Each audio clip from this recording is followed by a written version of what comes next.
मुहम्मदा अलल जिहाद मा बकीना अबदा। जिसको के कतरे कतरे से तूफान उड़ा कर दम लेंगे।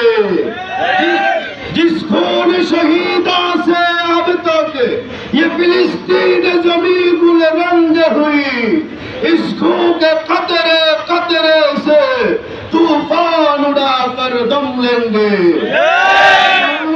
ফেনীবাসী ফিলিস্তিনের গাজা এবং আল আকসায় অভিশপ্ত ইহুদি সম্প্রদায় কর্তৃক নির্মম হত্যাযজ্ঞ পরিচালনার প্রতিবাদে আজকের বিক্ষোভ উত্তর সমাবেশের সংগ্রামী তাওহীদি জনতা, আমরা দীর্ঘদিন যাবৎ দেখে আসছি ইহুদি জাতি কিছুদিন পর মুসলমানদের প্রাণের স্পন্দন বাইতুল মুকদ্দাস এবং পবিত্র ভূমি ফিলিস্তিনে হামলা চালিয়ে আসছে।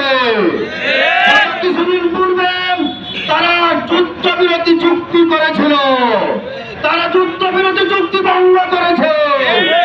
আমরা জানি রাসূল সাল্লাল্লাহু আলাইহি ওয়াসাল্লাম হুদায়বিয়া করেছিল, হুদায়বিয়া চুক্তির পরেই কিন্তু মক্কা বিজয় হয়েছে। আমাদের ধরে নিতে হবে ফিলিস্তিন বিজয়ে আর সময় বেশি নেই। অতি অল্প সময়ের মধ্যে ফিলিস্তিন মুসলমানদের হাতে আসবে। আল আকসায় আবার মুসলমানরাই প্রবেশ করবে।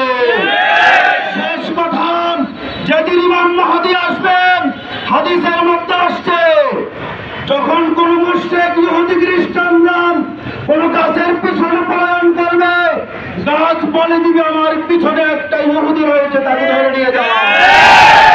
বিল্ডিংয়ের পিছনে পলালে বিল্ডিং বলে দিবে আমার পিছনে ইহুদি খ্রিস্টান রয়েছে, তাকে ধরে নিয়ে যাও। সেদিন তারা কোথাও পালাবার সুযোগ পাবে না। আমি জনতা একটা ভিডিও দেখলাম, একজন সন্তান, তার সন্তান শিশু 1 বছরের বাচ্চা, মাথা উড়ে গেছে, পা উড়ে গেছে, সন্তানকে উপরের দিকে তুলে বলছে আল্লাহু ওয়ালিউনা ওয়ালাহু ওয়ালাম আল্লাহু মাওলানা ওয়ালা মাওলা লাহু। আল্লাহ আমাদের মালিক, আল্লাহ আমাদের অভিভাবক, তাদের কোনো অভিভাবক নাই। আল্লাহ আমাদের অভিভাবক হিসেবে যথেষ্ট। আল্লাহ মুসলমানদেরকে বদর উহুদের মতো বিজয় দিবেন ইনশাআল্লাহ। ধন্যবাদ।